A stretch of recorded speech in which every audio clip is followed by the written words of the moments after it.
Fox 61, Connecticut's news station, starts with a weather impact alert. We are tracking another winter storm that is expected to make an even bigger mess of the state. Snow, ice, rain, freezing rain, you name it. This overnight storm is bringing it all. Thanks for joining us for the Fox 61 News at 10. I'm Brent Harden. And I'm Sarah Sanchez. Our team has issued a weather impact alert. We're getting ready for the next round of this winter weather, and conditions could get messy in the morning. We're already seeing plenty of closings and cancellations coming into the newsroom for your Thursday. You can find them scrolling at the bottom of your screen.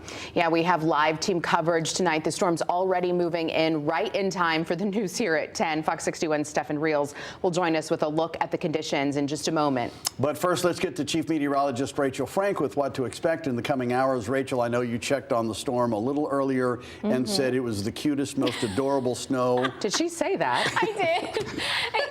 It's coming down so lightly. It's coated up the cars, but it's not sticking to the ground. So I'm going to qualify that as mood snow right now. And we are not expecting a lot of snow or a lot of ice, but just a little bit can still make the roads slippery. And we think that will be the case as we head through the evening tonight. And as we head into tomorrow morning, some inland areas will be slippery. Others might be fine depending on what time you head out and where you live. Right now we have those areas of light, very cute snow coming down. We're in the Hartford area. But if you look to the south, you'll see some warmer air, and eventually that will be building in. So this weather impact alert is in effect until 9 a.m. And that's when we have the greatest concern from now through 9 for icy spots, especially away from the Connecticut shoreline, and some slippery travel. After 9 a.m., we will still see lingering rain showers. However, temperatures will be above freezing for much of the state. So 11 o'clock, we're seeing snow continuing to overspread the state. 2 o'clock in the morning, we're starting to see that warmer air build in. The shoreline goes over to rain really quickly. So if you are watching along the shoreline, you are just looking at wet roads as we head into the morning commute. But I want to pause here at 5 a.m. Notice 33 for Meriden, for Hartford, for Waterbury. Those are areas that are climbing above freezing, but roads might still be sneaky slippery where they definitely will still be icy. We're looking at Torrington, we're looking at Burlington, we're looking at Staffordville and Willington. And notice as the morning progresses, we continue to scour out that cold air. And by 9 or 10, it should be out of here even for northwestern Connecticut. So check in with the morning show crew. I don't think it's icy everywhere, but even in just some communities, make sure that you're taking it slow and checking in with the Fox 61 morning crew. We might even break for sun later in the afternoon. We're going to talk about it, your full forecast, plus a follow-up storm for this weekend coming up. All right, Rachel, thank you. Cities and towns are preparing for this latest winter storm, and with that forecast, you know road concerns are going to be the main focus. Fox 61 Stefan Reels continues our live team coverage tonight. He's live on the Fox 61 Sky Deck right now. So, Stefan, what are you seeing out there? Well, I know Rachel has already called this cute snow. It's very mood snow, but I'm not sure how cute it is after standing outside for a little bit. It's more like that annoying little sibling you have that's just trying to get your attention and everything. Like, you look behind me, you might see like all of this white, but really the chances are that that's mostly left over from what we already saw this weekend. Granted, the snow making it a little hard to see, but not too much. But really, what people are having their eyes on is tomorrow morning, like you said. And if this is sounding repetitive or not, people have been spending today getting ready. Just trying to keep up with the demand. It's been crazy. The last couple of weeks have been busy for hardware stores in Connecticut. Bob Krieger is the owner of Cat's Ace Hardware in Glastonbury, and he says the weather these past few weeks has been a turnaround from what the state has experienced over the past few years. And that means the race has been on to find enough salt in order to keep roads clear. We just got like 8 pallets and half that's gone. I got another 8 pallets coming in. By the end of the day, the shelves of salt were almost empty except for one bag, only slightly more full than this past weekend when the state braced for snow. I think people are just getting tired of it at this point. I think they slowed down yesterday, but then they just picked up again today because I think people are worried about the storm and they don't know if it's going to be above or below the freezing point, and they just want to make sure they have it because whatever they used over the weekend is gone and now they need more. But for people like Connecticut native Shay Benkowski, It's a typical New England winter. This still feels pretty mild, to be honest with you. I'm used to a lot more snow. The Colchester mom has treated this round of weather more as business as usual and is prepared to treat the coming day as normal as possible. Mostly just I hope that it's safe for the commute to work as well as bringing my kids to school. Their safety is the utmost importance, but other than that, it's just, it is what it is. And Krieger tells me that he's also bought additional snow for tomorrow just because of what we really are expecting. That rain, freezing rain, really could be anything, and people just want to be prepared. So in the event that you actually have to be out tomorrow morning, just make sure you abide by 3 simple rules. Go slow, make sure you have enough distance between you and the car in front of you, and brake gently. That will be helping everyone stay safe. But for now, from the Fox 61 Skydeck, I'm Stefan Reels. All right, thank you, Stefan. Make sure you have the Fox 61 News app handy. You can track the latest conditions using live radar and get weather alerts sent right to your phone. Plus, you can check our updated list of closings, delays, and cancellations as they come in. Well, right now, the man accused in numerous road rage incidents here in Connecticut, including this one caught on camera, is under arrest tonight. State police say that man was suspected of several different incidents on the same day. The suspect had been at large for about 24 hours before turning himself in and facing charges from Connecticut State Police. In a new report into our newsroom tonight, we're getting more details into the police investigation and those multiple incidents. This video, police say, is of Robert Misericordia, who has turned himself into police. Connecticut State Police say he was involved in this and other road rage incidents along I-84 in Waterbury Tuesday.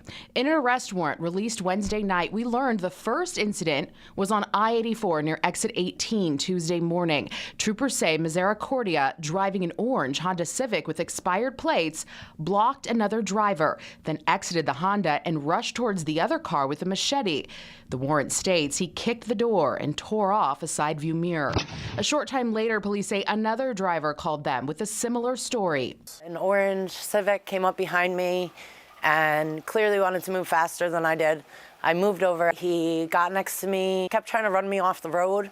Allison McIntyre showed us the damage to her car. There's a shoe print on the back of the mirror. A third driver also called police, claiming a man in an orange Honda drove up beside him and pointed a gun at him, threatening to kill him. State police ultimately tracked down the car and Misericordia in Prospect.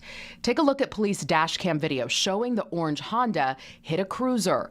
The car speeds off. Police ultimately chased after. Police say Misericordia was driving erratically, sometimes up to 100 miles an hour. The Honda was ultimately found at a rest stop in Southington. Police surrounded the car, but he wasn't inside. I don't want to say it came out of a movie, but it was a little interesting, but very scary. 2 schools were put into secure school mode, and some businesses took precautions during the search.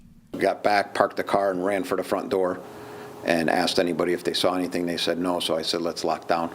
Let's make sure we're safe. Now, part of this investigation, Simsbury police say they're familiar with Misericordia, giving state police his current address and cell phone number. Police say he was uncooperative until tonight. We've learned he walked into the state police troop in Southbury, and he's now facing 9 charges. He'll be in Waterbury Superior Court in the morning. Well, Governor Ned Lamont is praising a state education program that he says is transforming how Connecticut addresses chronic absenteeism in schools. It's a problem that was amplified during the COVID pandemic, and it's taken a toll on student learning since. Fox 61's Bridget Biorlo joins us, or looked at the program that is known as LEAP. She joins us now with more on LEAP. Well, good evening, Sarah and Brent. The LEAP program has been rolled out in 25 Connecticut districts and is credited for reducing chronic absenteeism rates over the last 2 years. A student is considered chronically absent when they miss 10% of the school year, and experts say the reason why students stay home are more complicated than you might think. At Hartford Public Schools, the education goes beyond the classroom and into the home. We're actually engaging, re-engaging families and really taking the time to build the relationships. Michelle Martinez is a family and community support service provider in the Hartford School District. She's zeroing in on a prevalent problem facing educators, chronic absenteeism. She's part of a statewide initiative called the Learning Engagement and Attendance Program, also known as LEAP. At the center of the program are home visits, where trained teams go out into the community to connect with families and come up with a plan to get students back on track. The visit is to figure out what are our barriers? Why aren't we coming to school? To really build a relationship with the family so that there starts to become a relationship formed so that we can really help break those barriers down. Hartford became one of 25 Connecticut school districts to participate in the LEAP program after the COVID-19 pandemic when absentee rates soared. When students are chronically absent in the lower grades, we know that they're not accessing the instruction and the supports that they exist in schools, and so they tend to fall back. Hartford School Superintendent Dr. Leslie Torres Rodriguez says LEAP equipped her staff with the tools to address the challenge head on. This is where the LEAP program and those resources come in and are so important for us, because the focus is on, for us, and it has been on building very strong relationships, if you will, connectedness between the student and the teacher, the student and the school, the family and the school. And in a few short years, the program is already producing results. Out of the 25 districts' LEAP funds, 23 have seen absenteeism drop by about 24% in the 2021-2022 school year and nearly 18% between the 2023 and 2024 year. In Hartford, teams have conducted more than 10,000 home visits last year alone,